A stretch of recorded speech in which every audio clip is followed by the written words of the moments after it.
How's it going, my fellow progressives? Have we had ourselves a fantastic Pride Month? I know I have.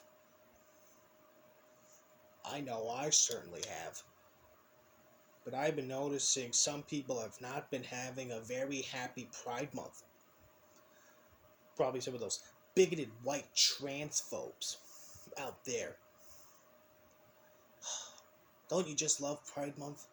I mean, 1 month out of the entire year, people can run around and say that they are proud to butt fuck whoever the fuck they want and they don't give a damn what anyone thinks. Okay, sure, granted, they do that the rest of the fucking year, and you will literally get fired if you fucking disagree with them on that, but hey, you know, that's just life in the current fucking year. Now, there's a lot of things I want to talk about today in regards to what this month has been. There's a lot of things that have been going on that I'm sure everyone wants me to talk about, or everyone is well aware of. And there are some things that I want to talk about that you might not know. But first thing is first. Uh, we have to talk about a very special little boy. Very well. He ain't little. He's a big boy. A very, very big boy indeed. I'm of course referring to our old friend Ethan Ralph. Quite a lot has happened to him, not just in the month of June, but the past 3 days. A lot of allegations against old Ethan have been coming out. Allegations that Ethan Ralph is a meth head. He's a coke addict. He likes to put on women's underwear and dance around. He likes to get butt fucked by said women. And, well, old Ethan Ralph, he might have been paused. Yeah. Ethan Ralph might have the AIDS. Because apparently, it had come out that an individual by the name of Captain Content, a streamer of IP2, has reportedly come out as saying that he has HIV, that he's got the AIDS. And since IP2 is a non-stop orgy fest, everyone's fucking everyone over there at IP2. Everyone's fucking flipping out, saying that they're screaming, hoping and praying to God that they do not have fucking HIV. Now, why am I mentioning Ralph probably has HIV? I mean, Ralph isn't a part of IP2. Why would Ralph get HIV if he's not involved with the IP2 crowd? Well, a while back I made a little video saying how allegations came out about old Ethan Ralph supposedly date raping a woman by the name of Alice from IP2. At the time, the Ralph man was very vigilant. He was a good little boy. He didn't do nothing. No. It's not true. Old Ethan Ralph's a good little boy. He would never rape Alice. It's lies and slander. Well, here we are. Last day of June. Rumors are now circulating that since everyone in IP2 might have HIV, and since Ralph, allegedly date raped Alice, someone who is a member of IP2 and might have HIV, it could be possible that Ethan Ralph is HIV positive.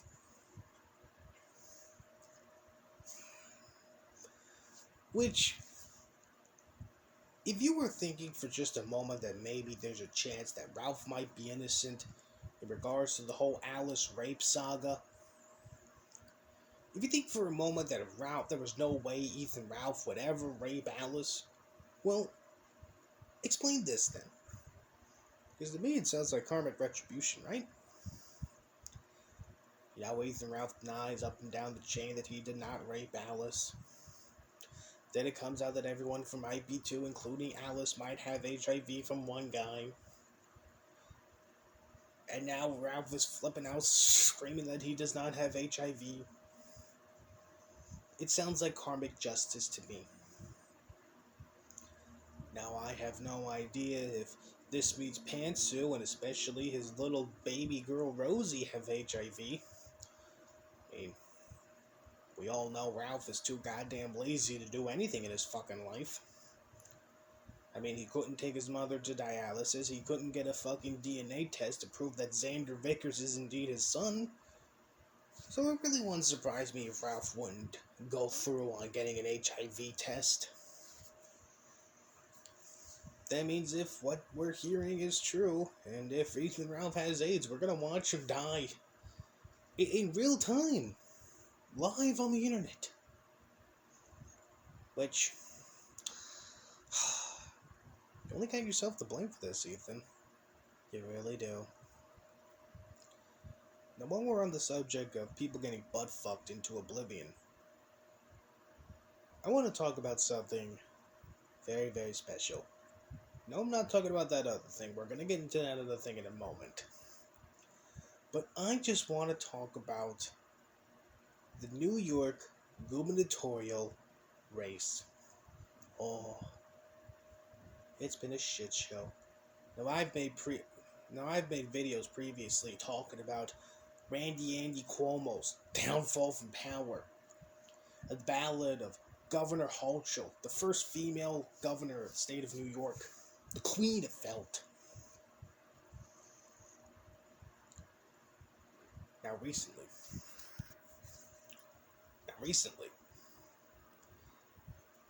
back on the 28th, the New York State primaries happened, which Kathy Hochul easily won the Democratic nomination to become their candidate for the governorship this year. But that's not really the point, because I want to talk about the Republican side. Now, over on the Republican side, you had 4 candidates. You had Lee Zeldin, congressman, patriot, family man, all around a good, decent fella. You had Rob Astorino, the 2014 candidate for governor. You had a man by the name of Harry Wilson, a businessman, an outsider. And you had Andrew Giuliani, the child, the son of good old Rudy. Oh, now Andrew, he was a bit of a cocky kid. He honestly thought that because his father was Mr. Mayor, America's mayor, Rudy Giuliani, the mayor of 9/11, America's mayor. No, he thought just because he's his son, he's automatically gonna get that nomination. Talked a big fucking game. And what did you know? He got butt fucked. And he got butt fucked hard by Lee Zeldin. The most Andrew Giuliani was able to get in terms of votes was just from the city alone. Meanwhile, take a long look at the state of New York. Every other county went to Zeldin. Now, don't get me wrong. Rob Astorino, he got some parts too, and Harry Wilson, he got a little parts here and there, but the grand scheme of things, Lee Zeldin butt-fucked the ever-living shit out of Andrew Giuliani. And I'm glad. Now we just get to wait and see in November as to whether or not Lee Zeldin will butt-fuck the Queen of Felt out of Albany. Well, the Queen of Felt pegged the ever-living shit of Congressman Zeldin. Now, since we're on the topic of women's empowerment, I think you know what it's time to talk about. We're going to talk about a little something called Roe versus Wade. Now, I'm not going to get into the specific details about it entirely, because let's be real here, I don't want to talk about that shit. I don't want to talk about law stuff. I'm an idiot. I'm a fucking retard. You expect me to know a thing or two about law? You're fucking crazy.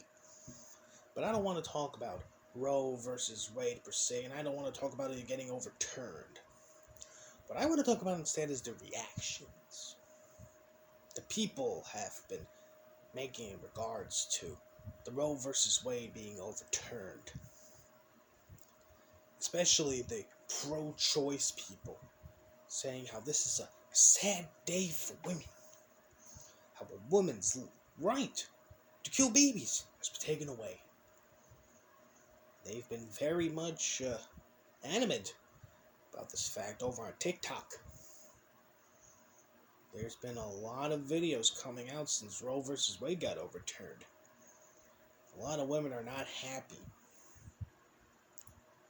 I've noticed a lot of women comparing this reality we now find ourselves in to The Handmaid's Tale, a fucking book or TV show or something about fertile women being kept in fucking barns, being owned by the rich is like breeding stock or some shit. They really want to hammer it in the home that we are now living in the Handmaid's Tale world. Oh, okay then. That's nice, I guess. I don't fucking know.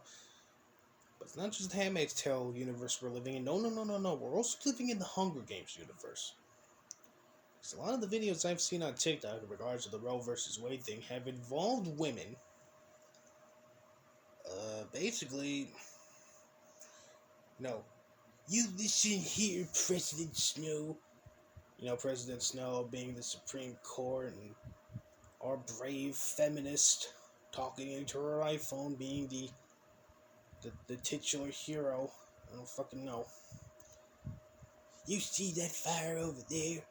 You keep this up, you're gonna burn along with the fire just like everyone else.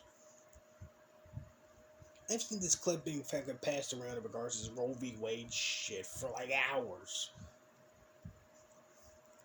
They literally think they're living in a fucking comic book or in a fucking movie or in a fucking video game or some shit. They literally think that by putting together some big, grand speech, they're gonna rally the troops and they're gonna defeat the evil, big, meanie head that is the Supreme Court. I mean, some people even think that the best way, to convince them to maybe bring back rights for abortion is to write them letters. Because that always works. I'm sure that's gonna work. I don't see why it would fail.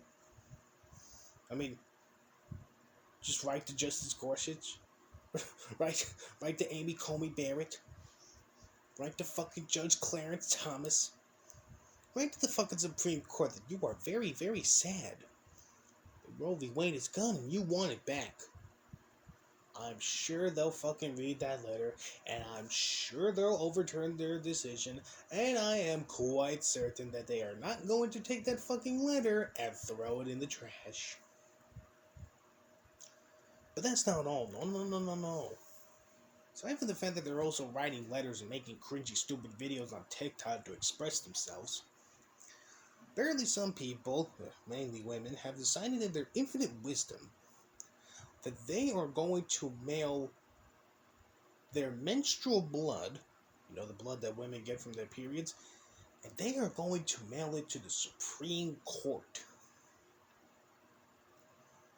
Now, I have no idea how the fuck they're gonna succeed with that, seeing as how they have a team of security guards that check the fucking mail that goes into the Supreme Court. But I'll keep it up, I guess. Maybe the more little bags of period blood Justice Alito gets on his desk, maybe he'll fucking bend the knee. I don't know. Now these people are also saying that because Roe v. Wade was overturned, now more people are going to vote. This is a perfect time to get out and vote. This is going to be the year where all the young people come out and vote. There's going to be a massive blue wave. Because abortion rights have been thrown away, in their eyes at least, that means that everyone's going to go out and they're going to vote Democrat. which maybe it'll happen, maybe it won't. I don't know. But if they don't go out to vote Democrat because of this whole Roe v. Wade shit, maybe the January 6th hearings might. Now, I haven't been quite paying attention to it, really. You honestly expect me to fucking watch hours upon hours of congressional committees? Come on. I'm an American. I need shit dumbed down and need shit quickly. I'm gonna sit there for 2 fucking hours. Give me something 15 minutes or less, or I'm not interested. Okay? That's just how I am. Now, I haven't been really paying attention to the January 6th shit. There's a lot of things that have been coming out recently in regards to the January 6th stuff that I find very interesting. One of my personal favorites is, well, just the other day, this former assistant Donald Trump's chief of staff, Mark Meadows, went before the committee and said that when Bill Barr, the Attorney General, had an interview and said that he couldn't find any evidence of voter fraud, Donald Trump threw a temper tantrum and he threw a plate at the wall. And this fucking assistant to his chief of staff had to take a paper towel and clean up some ketchup that was dripping down the wall. And according to her, this isn't the first time Donald Trump threw a tart fit and threw plates around because he didn't get his way. Then apparently on January 6th, he was well aware that there were some protesters that were armed to the teeth. They were trying to get in the Capitol building, and he kept screaming, "Take away the fucking security monitors and let my people in." Then at one point, Donald Trump gets put in an SUV, and they're trying to get back to the West Wing. Donald Trump's throwing a tissy fit, saying he wants to go to the Capitol. And the Secret Service agent tells him no. So apparently Donald Trump tries to take away the steering wheel, tries to drive the car himself, also strangling this fucking Secret Service agent. Oh my fucking god. Oh, you gotta love this shit sometimes. The left wasn't kidding when they said we would be electing an unhinged clown if we elected Trump. And all I can say is thank God I did. Thank God I voted for that man. And thank God I voted for DeWise. Oh, I knew it was going to be a shit show if we got him elected. And what do you know? It all paid off for me in the end. Oh, man. But anyway, this is what I wanted to say about what's been going on with this wacky month of June. There's a chance that Ralph has AIDS. Women are freaking out because they can no longer kill babies. Donald Trump's in a whole world of shit right now. Some dirty laundry's being aired out against that guy. Andrew Giuliani got butt-fucked hard by a Jew. And I am just enjoying every single goddamn moment of it. I'm kind of interested as to what happens next, in July. What sort of wacky adventures will Ethan Ralph and countless others get into? I wonder what sort of wacky adventures will I get into? I don't know. There's only one way to find out. But until then, this is where I'm going to have to say my goodbyes for right now. I hope you guys had yourself a fantastic Pride Month as I have. I hope you guys are very much excited for whatever the fuck comes next in the month of July, or as I like to call it, Fuck Brickball Land Month.